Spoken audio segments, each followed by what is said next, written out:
교회는 성탄을 위해서, 성도들은 주님의 오심을 위해서 많은 것을 준비하고 다양한 예식을 행하게 됩니다.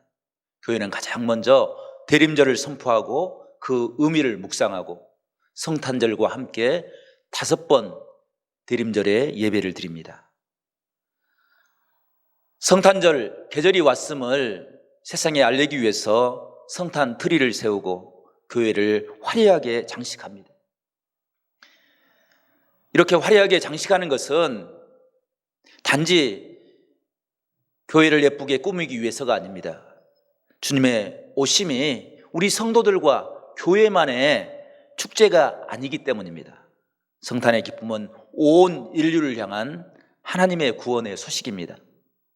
그러므로 그 성탄을 우리는 세상을 향해서 알리고 증거해야 될 사명이 있습니다. 그래서 우리는 교회를 아름답게 꾸미고 세상 사람들이 주목하도록 그렇게 예식을 진행하는 것입니다.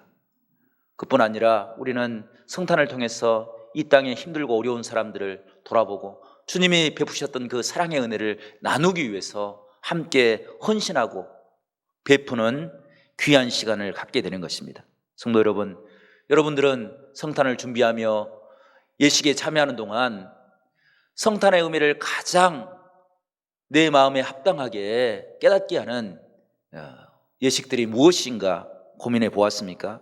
여러분들은 무엇이라고 생각하십니까? 또 성탄을 준비하면서 여러분은 무엇으로 주님 앞에 서기 위해서 준비하고 예비하고 계십니까? 우리가 이 성탄의 계절을 통해서 그냥 따라가는 것이 아니라 즐기는 대림절이 아니라 우리 스스로 예비하고 준비함으로 하나님을 만나는 복된 귀한 성탄을 보낼 수 있도록 우리 함께 깨어있기를 간절히 바랍니다. 저는 대림절을 지내면서 이것이 성탄의 참된 의미구나 라고 생각하는 것이 저 앞에 장식된 성탄의 촛불입니다. 대림절 촛불은 보편적으로 푸른 나무로 이렇게 감싼 화원과 5개의 촛불로 진행을 합니다. 이 화원은 끝도 시작도 없는 주님의 지극한 사랑을 상징합니다. 그리고 5개의 초들은 어둠의 세상으로 이 땅에 오신 주님의 모습을 상징하고 있습니다. 대림절을 지낼 때마다 촛불을 하나씩 밝힘으로 이 어두워진 세상, 죄악으로 고통받는 세상에 하나님의 구원의 은총을 깨닫게 해주기 위함입니다. 대림절 첫 번째 주일에 초를 1개 켭니다. 대림절 2번째 주일이 되면 하나를 더해서 2개를 켜게 됩니다. 오늘은 대림절 3번째 주일입니다. 그래서 이렇게 3번째 촛불을 밝히고 있는 것입니다. 이렇게 해서 5개의 초를 켜게 되는데 이 초를 바라보면서 우리는 이 땅에 오신 주님의 의미가 무엇인지를, 주님께서는 무엇을 우리에게 허락하고 계신지를 깨달아야 하는 것입니다. 촛불은 의미 없이 초를 이렇게 켜고 있는 것이 아닙니다. 촛불에는 저마다 이름이 있습니다. 첫 번째 초는 소망입니다. 2번째 초는 평화입니다. 3번째 초는 기쁨입니다. 4번째 초는 사랑입니다.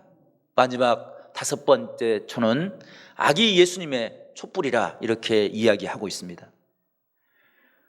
대림절 첫 번째 주일에 우리는 진보라 색의 초를 켜게 되는데 이 진보라 색의 초는 기다림과 소망을 상징하게 됩니다. 주님께서 이 땅에 메시아로 오셨는데 그것을 대망하고 깨어있기 위해서 첫 번째 초를 켜는 것입니다. 공고한 자들, 지친 사람들, 어둠에 빠져있는 그 사람들을 향한 소망의 빛을 드러내게 하는 것입니다. 2번째 초는 연보라색 초로 평화와 화평의 의미를 담는 촛불입니다. 죄인된 우리들에게 찾아오셔서 하나님의 나라와 하나님의 구원을 깨닫게 하여 주시고 우리가 죄인됨을 회복함으로 하나님의 나라에 참여할 수 있도록 베푸신 그 은혜를 우리에게 베푸셨던 그 평화의 하나님, 그 주님을 기억하는 의미로 2번째 초를 켜게 되는 것입니다. 3번째는 연문옥초로 성탄의 은혜를 온 성도들이 함께 감사하며 그 사랑을 기뻐하고 이웃과 나누겠다는 그런 섬김과 기쁨을 드러내는 초를 상징하게 됩니다. 특별히 세 번째 초를 켜면서 우리는 병든 이웃들, 가난하고 소외된 이웃들을 돌아보며 그들에게 하나님의 은혜를 증거하는 구체적인 삶의 모습을 준비하고 예비하고 나타내야 됩니다. 네 번째 초는 하얀색 초로 만남과 화해를 통해 우리에게 구원의 은총을 베푸셨던 주님의 사랑을 상징하게 됩니다. 신앙은 만남입니다. 이 땅에 오신 예수 그리스도를 만남으로 우리 안에 허락하신 참된 구원을 누리는 것, 그것이 네 번째 초를 켜는 의미입니다. 마지막으로 큰 초를 한가운데 세워서 그 초는 온전한 감사와 기쁨과 찬송을 상징하게 됩니다. 아기 예수의 촛불, 우리에게 오신 주님, 그 은혜, 주님을 찬양하는 상징을 나타내고 있는 것입니다. 구이가 변해서 하나님의 나라가 되고 어둠이 변해서 참된 빛이 되고 소외된 사람들이 변화되어서 하나님의 자녀가 되는 그런 아름다움을 드러내고 있는 것입니다. 성도 여러분, 우리에게도 그런 성탄의 축제가 이루어질 수 있기를 간절히 바랍니다. 가장 낮은 곳에서부터 시작해서 하나님의 보좌에 이르기까지 가장 높은 곳까지 임하셨던 그 놀라운 기쁨을 우리 모두가 회복할 수 있기를 간절히 축원합니다. 오늘 읽은 말씀에는 대림절을 통해서 주님을 맞이하는 초대교회 성도들에게 대림절의 신앙의 상징이 될 수 있는 두 사람을 우리에게 소개하고 있습니다. 첫 번째 사람은 시몬입니다. 시몬에 대해서는 누가복음 2장 25절 우리가 읽었던 말씀, 그 말씀 중에 시몬을 이렇게 소개하고 있습니다. 시몬은 첫 번째 의로운 사람이었습니다. 두 번째는 경건한 사람이었습니다. 세 번째는 이스라엘의 위로를 기다리는 사람이었습니다. 네 번째는 성령이 그 위에 임하였습니다. 마지막으로는 시몬은 날마다 성령의 지시함을 받았던 사람입니다 라고 소개하고 있습니다. 성경에 등장한 사람들을 이렇게 자세하게 기록한 예가 많지 않습니다. 그런데 누가는 특별하게 시몬과 또 다음에 나온 한 사람에 대해서는 자세하게 그 사람들의 신앙의 모습을 설명하고 있습니다. 그 이유는 우리가 대림절을 어떻게 보내야 될지, 어떤 마음으로 보내야 될지, 대림절의 참된 의미가 무엇인지를 가르쳐 주기 위해서 의도적으로 누가가 우리에게 이야기해 주고 있는 것입니다. 두 번째 믿음의 사람은 안나입니다. 안나는 결혼해서 7년 동안 남편과 가정을 꾸리며 살다가 과부가 되었습니다.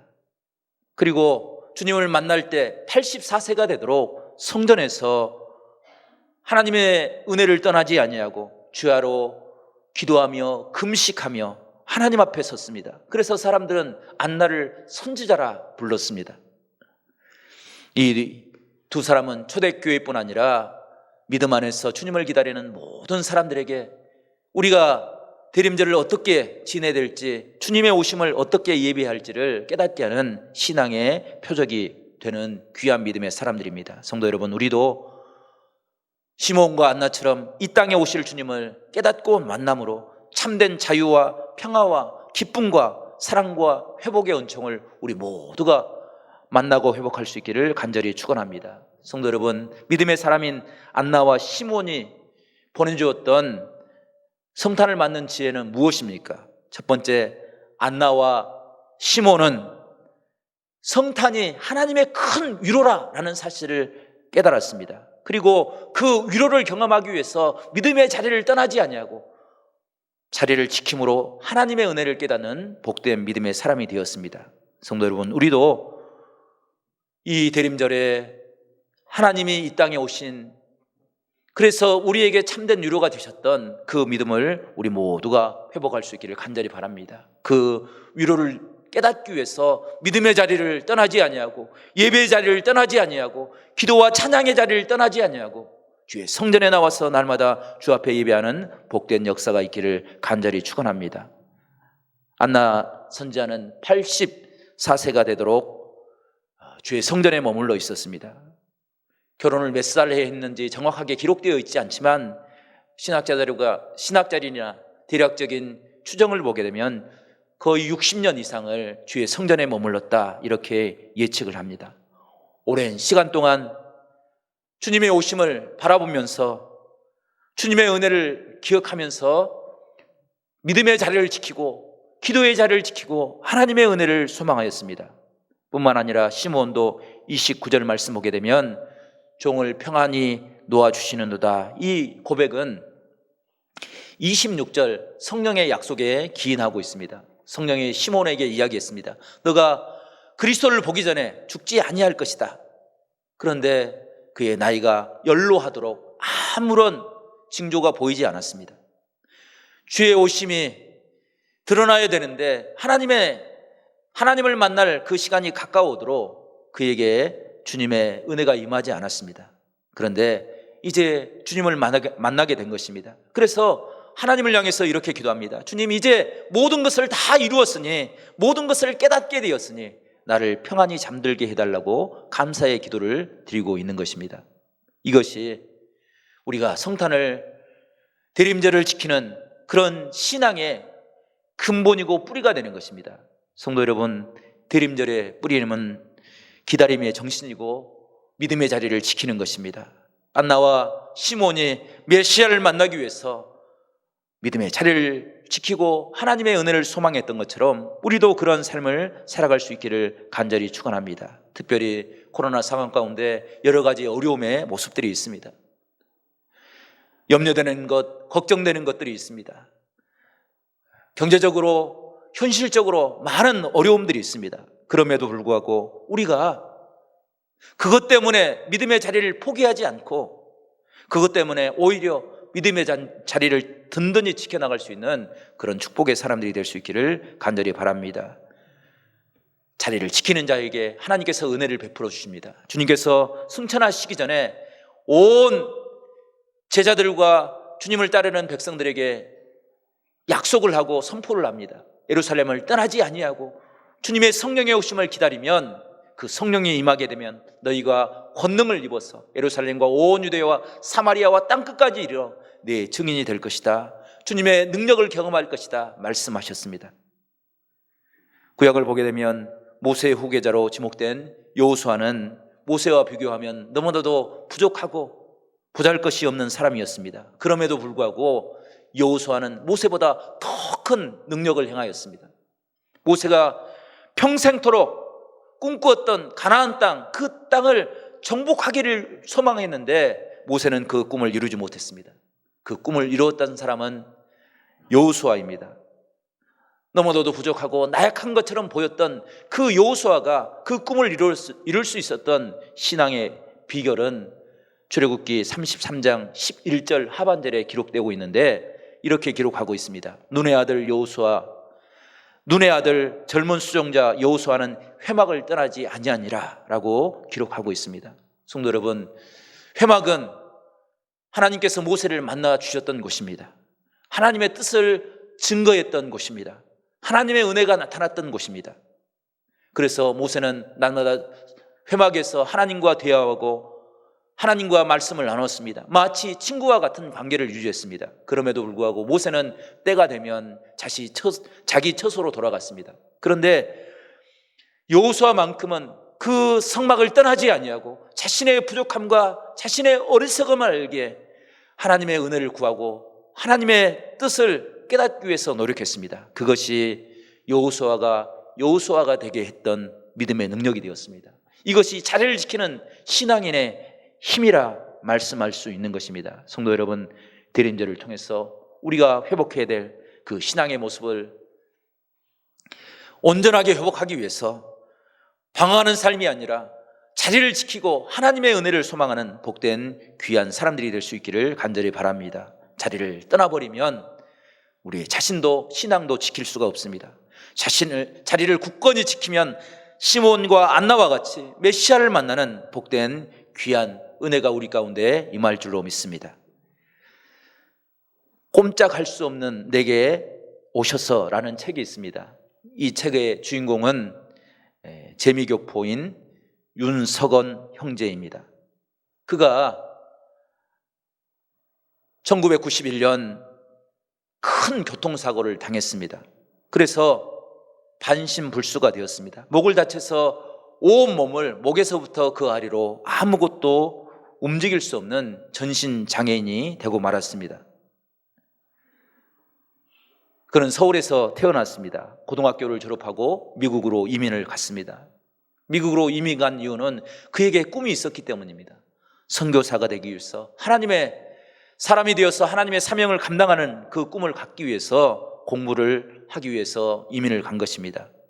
그가 에버릿 칼리지 3학년 재학 중에 23살 나이에 그런 참담한 일을 당하였습니다. 사고의 순간에 성대도 다쳐서 이야기도 할 수 없고 몸도 움직일 수 없는 그런 고통 가운데 빠져 있었습니다. 의식을 찾고 이야기를 하기까지 2년 6개월이라는 시간이 걸렸습니다. 그리고 지금까지도 전신마비가 되어서 마음대로 몸을 움직일 수 없는 그런 고통 가운데 빠져 있습니다. 그는 이야기를 할 수 없는 그 1년 동안 눈동자만 움직여서 자음과 모음을 표현할 수 있는 특수 스티커 안경을 쓰고 책을 쓰기 시작했습니다. 그 고통의 과정에서도 그는 하나님을 향한 믿음의 모습을 가지고 있었기에 힘들고 어려운 사람들에게 용기를 주고 싶었습니다. 온몸을 움직일 수 없는 나도 나를 잃어버리지 않고 나를 찾아오셔서 아무것도 할 수 없는 나에게 감사를 고백할 수 있는 그 은혜를 허락하신 주님, 그분은 성탄의 주님이고 우리에게 새로운 소망이 되시는 은혜의 하나님이라 간증하였습니다. 몸을 움직일 수 없고 세수할 수 없고 머리도 감을 수 없습니다. 대소변도 처리할 수 없는 그 고통이 얼마나 크고 어려웠겠습니까? 그 젊은 나이에 아무것도 할 수 없는 그의 삶의 모습이 얼마나 힘들었겠습니까? 그런데 그것 때문에 절망하지 않았습니다. 그것 때문에 오히려 하나님 앞에 엎드려 기도할 때 하나님께서는 세상이 줄 수 없는 평안의 마음을 허락해 주었습니다. 그 믿음의 고백이 감사가 되었고 그것이 한 권의 책이 되었습니다. 모든 사람들에게 삶의 자리에서 우리를 찾아오신 하나님의 은혜가 얼마나 크고 놀라운지를 간증하는 놀라운 신앙의 고백이 된 것입니다. 이것이 대림절에 우리를 찾아오신 하나님의 은혜의 모습입니다. 성도 여러분, 우리가 어떤 삶의 형편에 처해 있든지 간에 우리를 찾아오신 주님을 만나는 복된 믿음의 사람들이 될 수 있기를 간절히 축복합니다. 우리를 찾아오셔서 우리의 아픔과 상처를 어루만져 주신 주님, 분홍색 초를 켜서 우리에게 우리의 연약함과 우리의 약한 모든 것들을 회복하시고 치유하시는 능력의 하나님을 기억해 하신 그 하나님의 은혜가 믿음의 자리에서 감사할 수 있도록 우리를 인도해 주실 것을 믿습니다. 그런 아름다운 신앙의 은총을 우리가 깨닫고 고백하며 살 수 있기를 간절히 축복합니다. 두 번째로 안나와 시므온은 주님이 오실 것을 확신하였을 뿐 아니라 주님이 오실 이유를 깨달았습니다. 주님은 우리에게 그냥 오신 것이 아닙니다. 우리의 모든 삶을 알고 계셔서 우리에게 참된 위로를 나누어주기 위해서 이 땅에 오신 것입니다. 시몬이 그 사실을 깨닫고 아기 예수를 품에 안고 주의 이름을 찬양했습니다. 주님의 오신 참된 의미를 세상에 드러내는 표적이 되게 해 주셨다는 것입니다. 성도 여러분, 우리가 어떻게 해야 주님의 은혜를 이 땅에 증거하며 살 수 있는 것입니까? 대림절 성전을 아름답게 꾸미는 것도 한 방법이 될 수 있습니다. 우리가 밖에 나가서 주의 복음을 증거하는 것도, 이웃과 가족들에게 주의 복음을 증거하는 것도 한 방법이 될 수 있습니다. 그러나 주님께서 우리에게 참된 사명으로 허락하신 신앙의 모습은 빛과 소금의 사명에 있음을 우리에게 증거합니다. 마태복음 5장 보게 되면 주님께서는 우리 모든 믿음의 사람들을, 주님을 만나는 은혜의 사람들을 빛과 소금을, 사명을 감당하는 사람들이라 이야기합니다. 빛과 소금의 사명을 감당할 때 그 감당할 사명의 모습을 마태복음 5장 16절에는 이렇게 소개하고 있습니다. 이같이 너희 빛이 사람 앞에 비추게 하여 그들로 너희 착한 행실을 보고 하늘에 계신 너희 아버지께 영광을 돌리게 하라 말씀하십니다. 성도 여러분, 우리가 빛과 소금의 사명을 감당하는 것은 주님이 이 땅에 오셔서 우리에게 보내주신 그 구원의 은혜를 착한 행실로 드러나는 것입니다. 주님의 유로가 무엇인지를 깨닫게 하기 위해서 세상 사람들이 줄 수 없는 하나님의 선한 모습을 이 땅에 드러내는 것, 그것이 신앙의 모습이다 말씀하고 있습니다. 성도 여러분, 우리가 이 땅의 위로자가 될 수 있기를 간절히 축원합니다. 그 위로의 손길을 통해서 우리의 이웃들이 변화되고 우리 안에 하나님의 참된 성탄의 은혜가 임할 수 있기를 간절히 축원합니다. 성도 여러분, 이 시대는 정말로 위로가 필요한 시대입니다. 아무것도 바라볼 수 없는 청년들의 닫혀진 마음, 그 마음을 풀 수 있는 것은 신앙의 위로인 줄로 믿습니다. 코로나 상황으로 인해서 직장과 가게가 정상적인 영업을 할 수 없어서 많은 사람들이 아픔의 시간들을 보내고 있습니다. 그들을 외면한다고 한다면 우리가 참된 성탄을 보낸다 이야기할 수 없을 것입니다. 은혜를 나눔으로 주의 은총을 이 땅에 함께 드러내므로 우리의 삶이 주님의 영광을 경험하는 복된 삶이 될 수 있기를 바랍니다. 그렇게 하기 위해서 올해도 우리는 작년과 같이 예수 사랑 나눔 운동을 진행하려고 합니다. 너무나도 힘들고 어려운 상황이라 염려가 되기는 하지만 힘들고 어렵기 때문에 우리에게 맡기신 사명을 감당하는 그런 귀한 은혜가 있기를 바랍니다. 작은 정성을 모아서 소망을 나눌 수 있는 그런 축복의 시간들이 될 수 있기를 간절히 바랍니다. 빛을 잃고 어둠 속에서 신음하는 세상의 소리에 귀를 기울이고 이웃을 돌아볼 줄 아는 그런 지혜를 얻는 귀한 시간이 될 수 있기를 간절히 바랍니다. 작년에 우리가 예수 사랑 나눔 운동에 153가정이 참석을 했습니다. 통계를 내보니까 한 70% 정도가 참석을 했던 것 같습니다. 그래서 이웃들에게 나눠주고 남을 만큼 그렇게 많은 분들이 참여를 해주셨습니다. 올해도 그런 나눔의 사랑을, 나눔의 기쁨을 우리 모두가 회복할 수 있기를 간절히 바랍니다. 그래서 시므온과 안나처럼 이 땅에 오신 주님의 은혜를 우리 모두가 깨닫고 고백하며 살 수 있기를 간절히 바랍니다. 위로하신 하나님, 성탄의 기쁨으로 우리 가운데 임하시는 그 하나님의 은총을 우리 모두가 함께 고백하며 나누며 하나님의 뜻을 이루는 그런 아름다운 시간을 보내는 아름다운 대임절, 하나님의 은혜를 고백하는 복된 귀한 시간들이 될 수 있기를 간절히 축원합니다. 기도하겠습니다. 하나님 아버지 감사합니다.